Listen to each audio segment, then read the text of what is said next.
నమస్కారం. Indian money Telugu ఛానల్కి మీ అందరికీ స్వాగతం సుస్వాగతం. నేను మీ కౌశిక్. మనం డబ్బుని ఇన్వెస్ట్ చేస్తూ ఉంటాం కదా. ఈ ఇన్వెస్ట్మెంట్స్లో రెగ్యులర్గా యూజ్ చేసే కొన్ని టర్మినాలజీస్ ఉన్నాయి. ఆ టర్మినాలజీస్ గురించి ఈ వీడియోలో డిస్కస్ చేయబోతున్నా.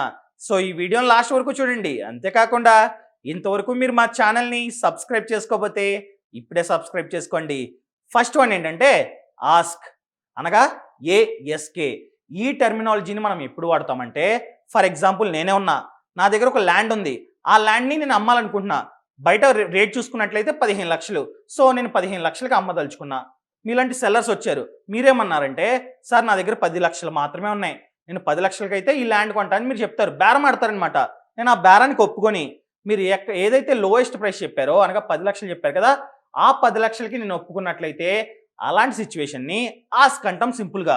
సో అంటే ఏంటంటే సింపుల్గా చెప్పాలంటే లోయెస్ట్ ప్రైస్ని సెల్లర్ కనుక యాక్సెప్ట్ చేసినట్లయితే అలాంటి సిచ్యువేషన్ని ఆస్క్ అంటాం. ఇది చాలా సందర్భాల్లో యూజ్ చేస్తూ ఉంటారు.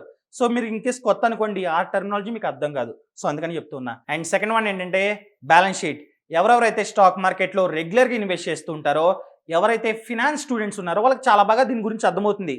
ఈ బ్యాలెన్స్ షీట్ అన్నది ఏంటంటే కంపెనీ యొక్క ఫినాన్షియల్ పొజిషన్ని తెలుపుతూ ఉంటుందన్నమాట. ప్రతి కంపెనీ సంవత్సరానికి అట్లీస్ట్ ఒకసారైనా ఈ బ్యాలెన్స్ షీట్ని ప్రిపేర్ చేస్తుంది. సో ఆ బ్యాలెన్స్ షీట్లో ఏంటంటే అసెట్స్ అండ్ లయబిలిటీస్ ఉంటాయి. మేజర్గా అసెట్స్ అనగా ఆస్తులు, లయబిలిటీస్ అనగా అప్పులు. సో మనం డిసైడ్ చేసుకోవాలి ఏ కంపెనీకి అయితే అప్పుల కన్నా ఆస్తులు ఎక్కువ ఉన్నాయో ఆ కంపెనీ బాగా పర్ఫామ్ చేస్తూ ఉంది అని అర్థం. అంతే కదా, బాగా పర్ఫామ్ చేసిందంటే షేర్ ప్రైస్ కూడా బాగా పర్ఫామ్ అవుతుంది అని అర్థం. ఫ్యూచర్లో బాగా లాభాలు వచ్చే ఛాన్సెస్ ఎక్కువ ఉన్నాయని అర్థం. అదే ఆస్తులు తక్కువ ఉండి అప్పులు ఎక్కువ ఉంటే ఆ కంపెనీ మంచి పొజిషన్లో లేదు, ఫ్యూచర్లో క్లోజ్ అయ్యే సిచ్యువేషన్లో ఉందని చెప్పి మనం అర్థం చేసుకోవాలన్నమాట. ఈ స్టాక్ మార్కెట్లో ఇన్వెస్ట్ చేసే ముందు రెండు చేయాలి. ఒకటి ఏంటంటే టెక్నికల్ అనాలిసిస్, ఇంకొకటి ఫండమెంటల్ అనాలిసిస్. ఇది ఏంటంటే ఈ బ్యాలెన్స్ షీట్ అన్నది ఫండమెంటల్ అనాలిసిస్లో ఒక భాగం అనమాట. చెక్ చేసుకుంటాం, చాలా చెక్ చేసుకుంటాం. Profit and loss account, income statement, balance sheet ఇవన్నీ చెక్ చేసుకున్న తర్వాత మనం డిసైడ్ చేసుకోవాలి. సో వాటిల్లోనే ఈ బ్యాలెన్స్ షీట్ అనేది ఒక భాగం. దాన్ని చెక్ చేసుకున్నట్లయితే మనకి క్లియర్గా అర్థమవుద్ది. దాన్ని బట్టే మనం ఇన్వెస్ట్ చేసుకోవచ్చు. సో ఈ బ్యాలెన్స్ షీట్ గురించి నేను ఆల్రెడీ ఒక వీడియో చేసా, కింద డిస్క్రిప్షన్లో లింక్ ఉంది, తప్పకుండా చూడండి. అండ్ థర్డ్ వన్ ఏంటంటే బేర్ మార్కెట్. బేర్ అనగా ఎలుగుబంటి. మనం రెగ్యులర్గా వింటూ ఉంటాం బేర్ మార్కెట్ అని చెప్పి, పేపర్స్లో వస్తూ ఉంటుంది, టీవీస్లో కూడా స్క్రోల్ అవుతూ ఉంటుంది. అసలు బేర్ మార్కెట్ అంటే ఏంటంటే మార్కెట్ ట్రెండ్ అన్నది డౌన్వర్డ్స్ ఉందనుకోండి, అనగా షేర్ ప్రైజెస్ అనేవి బాగా తగ్గిపోతున్నాయి, నిఫ్టీ, సెన్సెక్స్ ఇవన్నీ బాగా తగ్గిపోతున్నాయి అనుకోండి, అలాంటి సిచ్యువేషన్ని బేర్ మార్కెట్ అంటారు. ఎందుకంటే ఎలుగుబంటి యొక్క తల ఎప్పుడు కిందకే ఉంటుంది, పైకి అది లేపలేదు, ఇలా ఈ రకంగా పైకి లేపలేదు. సో అందుకని చెప్పి దాని తల ఎప్పుడు కిందకు ఉంటుంది కాబట్టి దాన్ని బేర్తో పోల్చారనమాట. So downward trend. సో ఈ రకంగా స్టాక్ మార్కెట్లో షేర్లన్నీ బాగా పడిపోయి అది డౌన్వర్డ్ ట్రెండ్ ఉందనుకోండి, అలాంటి సిచ్యువేషన్ని బేర్ మార్కెట్ అంటాం. అండ్ ఫోర్త్ వన్ ఏంటంటే బుల్ మార్కెట్. ఇది బేర్ మార్కెట్కి ఆపోజిట్ అనమాట. ఈ బుల్ మార్కెట్ అనేది దేనికి ఇండికేటర్ అంటే మార్కెట్ ట్రెండ్స్ అనేవి అప్వర్డ్ ఉన్నాయనుకోండి, అనగా షేర్ ప్రైజెస్ ఇవన్నీ బాగా పెరుగుతూ ఉన్నాయనుకోండి, దానిని బుల్ మార్కెట్ అంటాం. బుల్తో ఎందుకు పోల్చారంటే బుల్ అనగా ఎద్దు. ఎద్దు ఏం చేస్తుంది, ఎవరన్నా ఎదురొచ్చారనుకోండి కమ్ములతో ఇలా పైకి అంటది, పైకి ఇలా అంటూ ఉంటుంది కదా. సో అందుకని చెప్పి అప్వర్డ్స్, దాన్ని అప్వర్డ్స్ కింద పోల్చారనమాట. సో ఈ రకంగా మార్కెట్ అనేది మంచి ఫామ్లో ఉందనుకోండి, షేర్ ప్రైస్లన్నీ బాగా పెరుగుతున్నాయి అనుకోండి, దాన్ని బుల్ మార్కెట్ అంటారు. అండ్ నెక్స్ట్ వన్ ఏంటంటే capital gain or loss. For example మీరే ఉన్నారు, మీరు స్టాక్ మార్కెట్లో ఒక మంచి కంపెనీని చూసుకొని ఇన్వెస్ట్ చేయాలనుకుంటున్నారు, ఆల్రెడీ చూశారు. ఆ కంపెనీ యొక్క ప్రెసెంట్ షేర్ ప్రైస్ అనేది 10 రూపాయలు ఉంది. మీరేం చేశారు, 100 షేర్లు కొన్నారనుకుందాం. 100 × 10 = 1000. మీరు టోటల్ 1000 రూపీస్ని ఇన్వెస్ట్ చేశారు.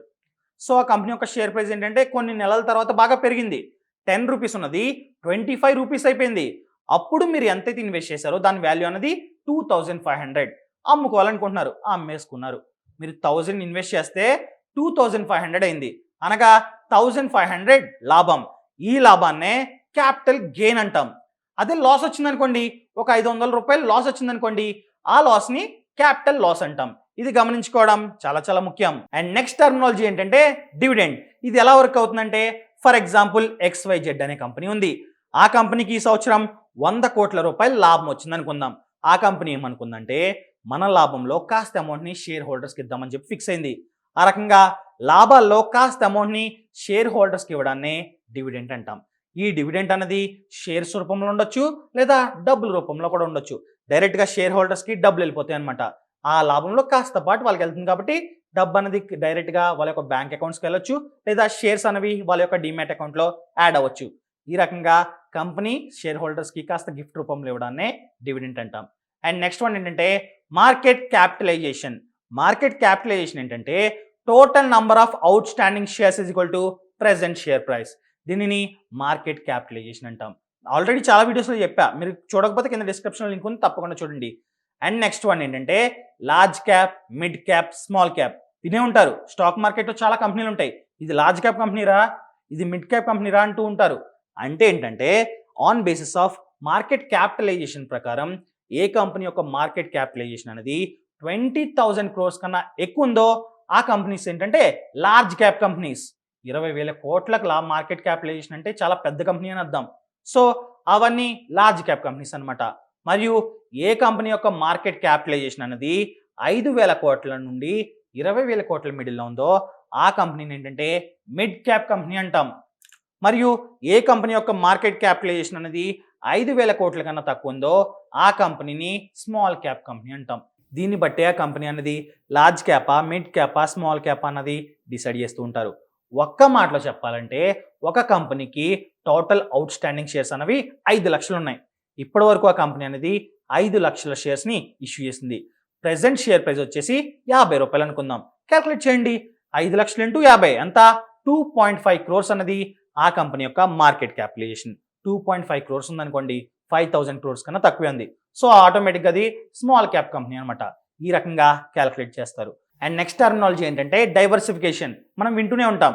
అంటే ఏంటంటే ఒకే చోట మొత్తం డబ్బుని పెట్టుబడి పెట్టకుండా విడివిడిగా ఇందులో కొంచెం, ఇందులో కొంచెం, ఇందులో కొంచెం ఇలా చేయడాన్నే డైవర్సిఫికేషన్ అంటాం. ఒకటి గుర్తుపెట్టుకోండి, మీ దగ్గర 1,00,000 రూపాయలు ఉన్నాయి, 1,00,000 రూపాయలు తీసుకెళ్ళి ఒక కంపెనీలో ఇన్వెస్ట్ చేశారు. ఆ కంపెనీ షేర్ ప్రైస్ అనేది బాగా పడిపోయింది అనుకోండి, లాసెస్ వస్తాయి. అదే 30,000 దీంట్లో, 30,000 దీంట్లో, 30,000 దీంట్లో, ఒక 10,000 దాంట్లో అలా పెట్టారనుకోండి, ఒక 2 కంపెనీలకి నష్టం వచ్చినా కూడా మిగతా కంపెనీస్కి కొద్ది గొప్ప లాభం రావడం వలన ఆ రిస్క్ అనేది కవర్ అయిపోద్ది, ఆ లాస్ అనేది కవర్ అయిపోద్ది.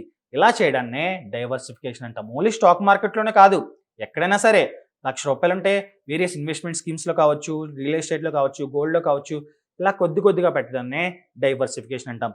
ఎప్పుడైనా డైవర్సిఫికేషన్ చేసుకోవడమే చాలా చాలా ముఖ్యం. అండ్ లాస్ట్ వన్ ఏంటంటే బాండ్స్. ఇది ఒక టైప్ ఆఫ్ ఇన్వెస్ట్మెంట్ అని కూడా అనుకోవచ్చు. కొన్నిసార్లు గవర్నమెంట్ కావచ్చు, పబ్లిక్ కంపెనీ కావచ్చు, ప్రైవేట్ కంపెనీస్ కావచ్చు, వీళ్ళందరూ బాండ్స్ని ఇష్యూ చేస్తారనమాట. ఒక బాండ్ వచ్చేసి 5,000, 10,000 అని చెప్పి ఉంటుంది. వాళ్ళకి డబ్బు కావాలనుకోండి, క్యాపిటల్ కావాలనుకోండి, జనరల్ పబ్లిక్ దగ్గర బాండ్స్ ఇస్తారు. జనరల్ పబ్లిక్ ఇన్వెస్ట్ చేసుకున్నట్లయితే ఆ డబ్బుని తీసుకొని వాళ్ళు క్యాపిటల్గా ఉపయోగించుకుంటారు అనమాట. సో ఏంటంటే బాండ్లు ఏంటంటే ఒక టైప్ ఆఫ్ అగ్రిమెంట్, ఒక టైప్ ఆఫ్ పేపర్. దాంట్లో ఏముంటుందంటే బాండ్ వాల్యూ ఎంత, టర్మ్ ఎంత, ఎంత కాలం పాటు ఈ టర్మ్ పీరియడ్, మరియు వడ్డీ ఎంత, ఇవన్నీ దాంట్లో ఉంటుంది. వన్స్ టర్మ్ అయిపోయిన తర్వాత మనం బాండ్ పేపర్ ఇచ్చినట్లయితే వాళ్ళు మనకి డబ్బు ఇస్తారు along with the interest. So ఈ రకమైన టర్మినాలజీస్ ఇంకా చాలా ఉన్నాయి. మీకు కావాలంటే కింద కామెంట్ చేయండి, నేను తప్పకుండా ఒక వీడియో చేస్తా. అన్నీ ఒకే వీడియోలో చేసామనుకోండి, చెప్పుకుంటూ పోతే ఇంకా చాలా ఉన్నాయి. సో మీకు కావాలంటే కింద కామెంట్ చేయండి, ఇంకొక వీడియో తప్పకుండా చేస్తా. ఈ రకమైన ఫినాన్షియల్ పరంగా ఎటువంటి డౌట్స్ ఉన్నా, personal loan, home loan, mutual fund, stock market etcetera దేని గురించి డౌట్ ఉన్నా కింద డిస్క్రిప్షన్ బాక్స్లో ఒక లింక్ ఉంటుంది. ఆ లింక్ని క్లిక్ చేసినట్లయితే ఫినాన్షియల్ ఫ్రీడమ్ యాప్ డౌన్లోడ్ అవుతుంది. ఆ యాప్లో ఏంటంటే 32+ కోర్సులు ఉన్నాయి. స్టాక్ మార్కెట్ గురించి, మ్యూచువల్ ఫండ్స్ గురించి, ఇలా ఫినాన్షియల్ టర్మ్స్ గురించి ఎక్సెట్రా. సో ఇంకెందుకు ఆలస్యం, ఇప్పుడే యాప్ని డౌన్లోడ్ చేసుకోండి. ఇలాంటి మంచి వీడియోలతో రేపు మీ ముందుకు వస్తా. అంతవరకు సెలవు. ఇట్లు మీ Kaushik. Thank you so much. Thanks for watching.